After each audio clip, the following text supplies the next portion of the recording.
The man from Taklamakan Tom Bauer flew to Kyrgyzstan under a fake identity.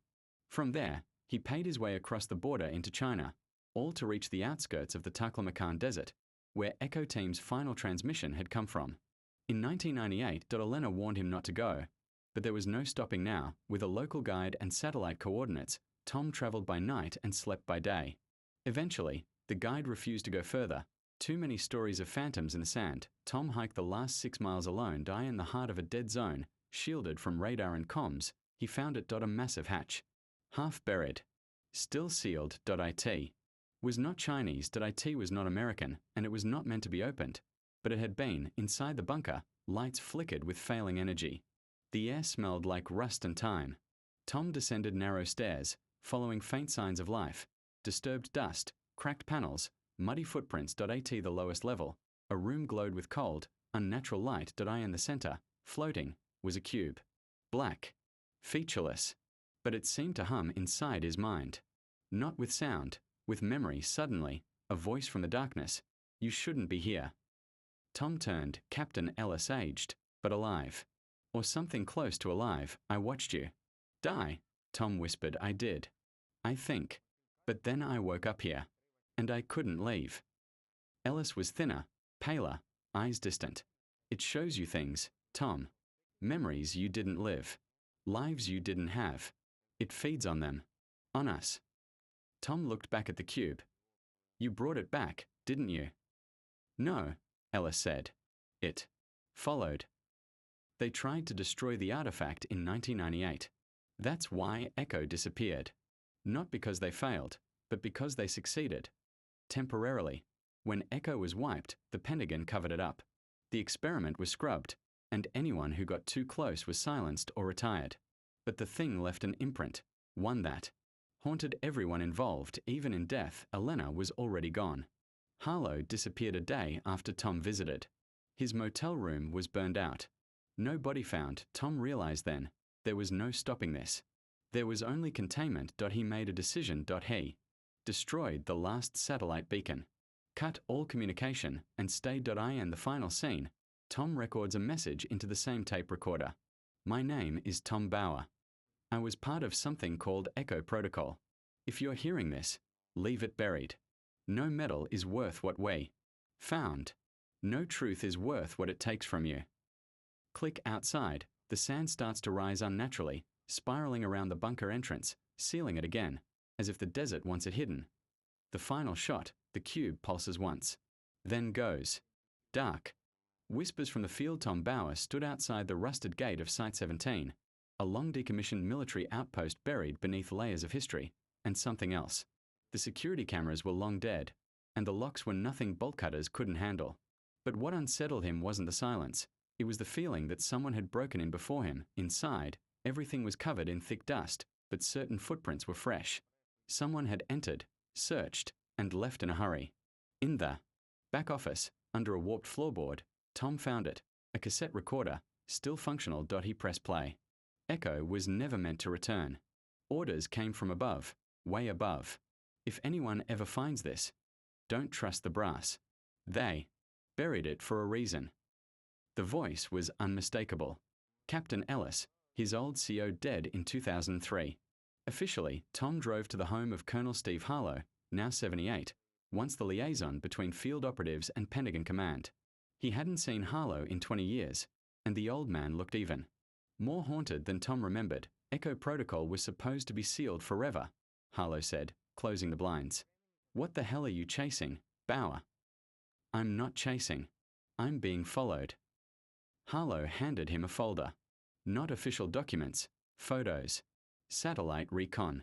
Strange aerial patterns over the Taklamakan Desert. Time-stamped just weeks. Before Echo went dark in 98. What is this?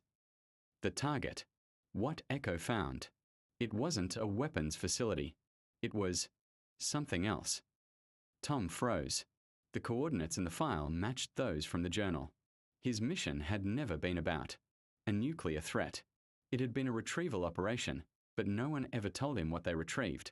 Back at his motel, Tom noticed the subtle scratch marks on the doorframe. A warning. Or maybe an invitation. He didn't sleep. The next day, he flew to Nevada.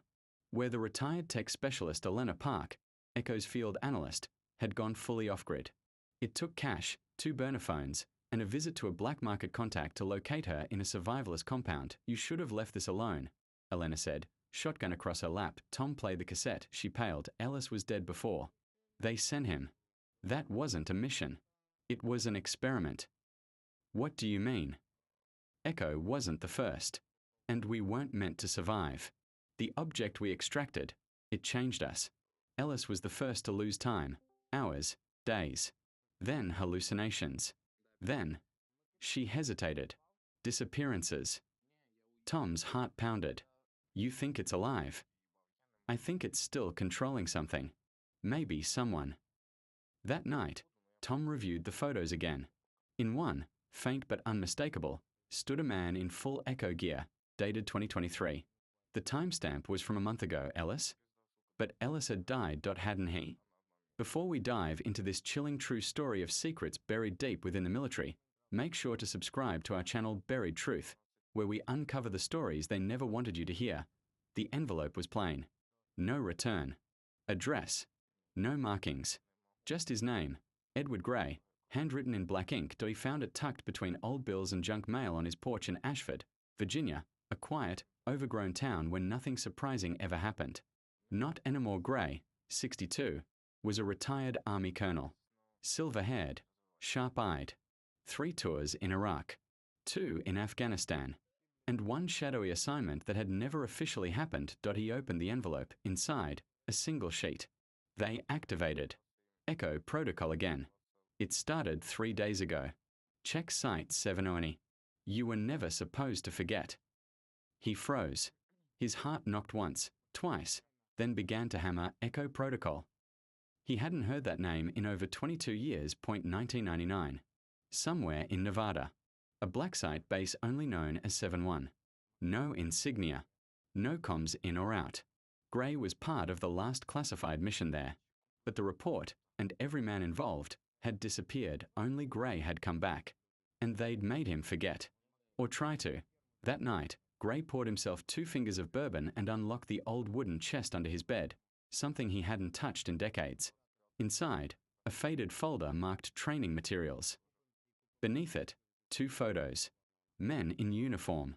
All of them gone. He whispered a name. Michael Hayes. Hayes was part of the same mission. The comms officer. Bright, stubborn, always suspicious.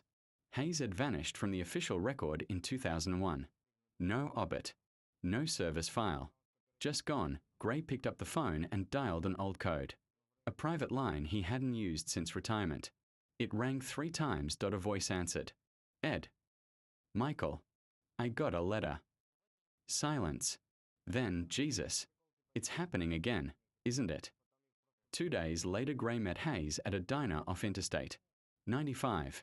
The man looked older, thinner, but alive. And scared. You remember the mission, Gray said. I remember the parts they didn't erase. They spoke for hours in hushed tones. About 7 About the men. About what they were ordered to do. But there were gaps, entire chunks missing from their memories. Artificial amnesia, hypnosis, or something worse. Hayes slid a flash drive across the table. Recovered logs. Not all of them, but enough. You'll want to see the last entry. Back. Home, Gray loaded the drive into his encrypted laptop. The video was grainy. Date, March 4th, 1999. A man in a military lab coat spoke directly to the camera. Protocol Echo initialized. Subject 4 has responded. The window is shorter than predicted. Containment will fail unless the loop resets. Then static.no ending.no. Names. The next day, Gray noticed a black SUV parked outside his house. No license plate. Windows tinted. The same SUV followed him to the grocery store, then vanished. Someone knew he was watching, and someone didn't want Echo Protocol remembered.